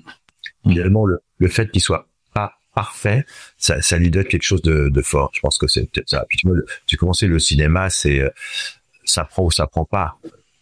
Pas de règle, on sait pas. Sinon, tous les producteurs seraient milliardaires. Il a la grâce. Oui, tout à fait. Les étoiles alignées. Les étoiles alignées. Anne-Gisèle, vous allez dire quelque chose aussi? Je te disais, c'est ces imperfections qui font sa perfection. Voilà. Très bien dit. Très beau mot de la fin, je pense. Très beau. En tout cas, c'est un film devant lequel on s'ennuiera jamais. Peu importe le nombre de visionnages. Pas ici, ouais, clairement, c'est vraiment bien. Top. Ben écoutez, merci beaucoup. Okay. Bon, Merci donc j'ai infiniment. de croiser un Blu-ray et de pouvoir regarder la version. Depuis combien de temps vous l'avez pas vu, le film? Depuis toujours. Ah ouais. Ah, tu l'as jamais vu, vraiment? Eh ben. Ah, mais ça va être excellent. Même au cinéma, vous l'avez pas vu? Bah, tu l'as vu quand tu t'es doublé. T'as juste vu des images quand tu t'es doublé. Ouais, mais j'ai même pas fait en entier puisque je meurs au milieu. Ouais, vous avez loupé la fin du film, qui est quand même... Ouais. Le twist du film est légendaire. Quand même. Il y a beaucoup de films dans lesquels j'ai joué et que j'ai pas jamais vu. Ok. C'est votre rapport avec vous-même? Vous avez du mal à vous revoir jouer ou... J'aimais pas ça. Ok. Pour moi, un film, il était fini une fois qu'il était fini, quoi. Ça m'intéressait pas, le résultat. Ouais, c'est le processus qui est le plus intéressant. Ouais, moi, ce qui me plaisait, c'était jouer. Le reste, ça m'intéressait pas du tout. Et toi, Jean-Christophe, tu as vu le film au cinéma à l'époque? Oui, je l'avais vu au cinéma à l'époque. Et puis, à un moment, j'ai eu une cassette. Je mets un DVD, donc je l'ai dû regarder 2 fois, une fois avec une cassette, une fois avec un DVD. Et maintenant, là, j'ai regardé une 3e fois. Le Blu-ray. Incroyable, c'est beau, l'évolution. Moi, je vais regarder avec mes enfants, ça va être rigolo. Oui. Bah, ça va vous faire un petit choc de revoir tout ça 40 ans après, c'est fou. C'est très drôle. Ce sera le twist de fin d'interview. On vous remercie encore une fois d'être venu, et puis on espère vous revoir dans le podcast ou dans plein d'autres projets. Les Rats 2 peut-être, on sait pas. Les Rats 2, ce serait incroyable. Bien, les crier encore un peu. Le retour. Ouais. Les petits enfants, petits enfants des rats. Ouais. Il y a une...